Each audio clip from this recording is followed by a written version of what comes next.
नमस्कार, मैं हूं आपका दोस्त विजय विद्रोही। आप मुझसे जुड़ चुके हैं, इसके लिए आप सबका तहे दिल से शुक्रिया।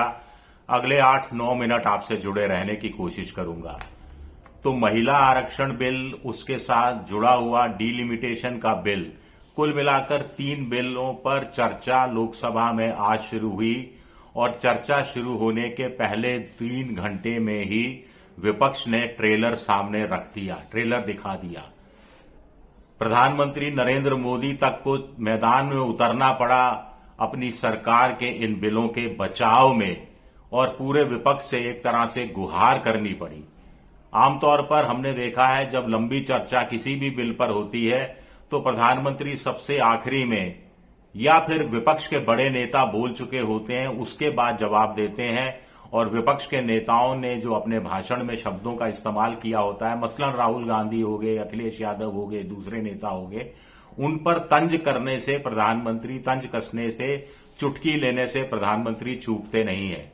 लेकिन आज पहले ही 3 घंटे में सामने थे और मनुहार करते नजर आ रहे थे, सहयोग मांगते नजर आ रहे थे, बिल्कुल बदले बदले अंदाज में प्रधानमंत्री नरेंद्र मोदी लग रहे थे।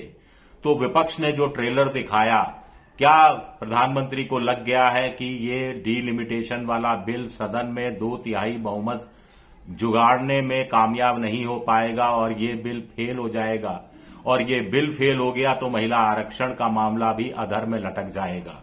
ओम बिरला स्पीकर साहब, विपक्ष की तरफ मैंने बहुत समय बाद देखा, जब वो विपक्ष की तरफ भी जब देख रहे थे तो मुस्कुरा रहे थे, सबसे कह रहे थे कि बहुत समय मिलेगा, बहुत समय मिलेगा।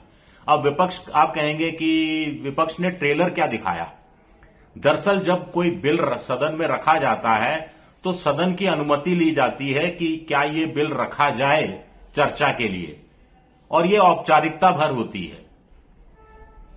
अब जब बिल रखा गया और स्पीकर साहब ने हां पक्ष और ना पक्ष की बात जानी, तो ना पक्ष ने कहा, विपक्ष ने कहा मत विभाजन, डिवीजन चाहिए। लोकसभा अध्यक्ष ने कहा कि भाई देखिए, संविधान संशोधन का विधेयक है, इसमें आगे जाकर तो मत विभाजन होना ही होना है, तो अभी क्यों मत विभाजन मांग रहे हो? वहीं खटका लग गया कि कुछ ना कुछ मामला गड़बड़ है, और बड़े मुस्कुराते हुए विनम्र स्वभाव में बोल रहे थे स्पीकर साहब। लेकिन विपक्ष को ट्रेलर दिखाना था। विपक्ष ने कहा ना साहब, हमें तो मत विभाजन चाहिए। अब मत विभाजन हुआ। सदन में उस समय कुल मिलाकर 436 सांसद मौजूद थे लोकसभा में। सत्ता पक्ष के पक्ष में 251 वोट पड़े और कांग्रेस प्लस के पक्ष में यानी विपक्ष के खाते में गए 185 वोट। साधारण बहुमत से फैसला होना था, तो विपक्ष का ये जो मामला था वो नामंजूर हो गया, गिर गया मत विभाजन। आप खुश हो सकते हैं, ताली बजा सकते हैं। बीजेपी में तालियां बजनी चाहिए थी, प्रधानमंत्री को भी हंसना चाहिए था, लेकिन थोड़ी देर बाद प्रधानमंत्री सदन में आ जाते हैं और पौन घंटे का लंबा चौड़ा भाषण देते हैं। तो ये फिगर क्यों डराने वाली है? एक तो फिगर यह डराने वाली है कि व्हिप दोनों की तरफ से जारी किया गया था। सत्ता पक्ष की तरफ से भी 3 दिन का व्हिप जारी था, लेकिन सत्ता पक्ष के 293 सांसद हैं, उसमें से 251 ही सदन में मौजूद थे। बाकी 42 कहां थे, क्यों नहीं आए सदन में? एक सवाल यह उठता है। दूसरा, मान लीजिए कि इसमें भी अगर 2/3 बहुमत की जरूरत पड़ती, 436 का 2/3 तो भाई साहब 290 होता है, और बीजेपी एनडीए के पास में 251 लोग ही थे। तो ये ट्रेलर दिखा दिया। दूसरा ट्रेलर विपक्ष ने ऐसे दिखाया कि पहले 3 घंटे में ही कांग्रेस के नेताओं का भाषण हो गया, टीएमसी के नेता का भाषण हो गया, डीएमके का पक्ष सुन लिया हमने, अखिलेश यादव का पक्ष सुन लिया हमने, ओवैसी को भी सुना, दूसरे लोगों को भी सुना। चलिए, ये 4 बड़ी पार्टियां हैं जिसके हाथ में चाबी है कि 2/3 बहुमत से ये बिल पास हो पाएगा या नहीं हो पाएगा। अब देखिए, कांग्रेस के 98 हैं, टीएमसी के 29 हैं, डीएमके के 24 हैं, समाजवादी पार्टी के 37 हैं। यह आंकड़ा करीब 189-190 का बैठता है। तो 190 और ओवैसी और कुछ छोटी पार्टियों के 10 और का भी समर्थन मिल जाए, यानी 200 लोग भी विपक्ष के साथ आ जाएं 4 बड़ी पार्टियों के प्लस में, बशर्ते चारों बड़ी पार्टियों के सारे सांसद मौजूद हों, तो ये बिल पास नहीं हो सकता। लोकसभा की स्ट्रेंथ 540 है इस समय। 540 में से 360 बहुमत, 2/3 बहुमत के लिए चाहिए, और विपक्ष के 200 लोगों को घटा दिया जाए, Congress, TMC, DMK, Samajwadi party, तो आंकड़ा सत्ता पक्ष के पक्ष में मतलब बचे हुए 340 ही बैठता है। मान लीजिए ये पूरे 340 चले जाते हैं एनडीए के साथ, तो भी 360 का आंकड़ा ये लोग छू नहीं पाएंगे। तो क्या ये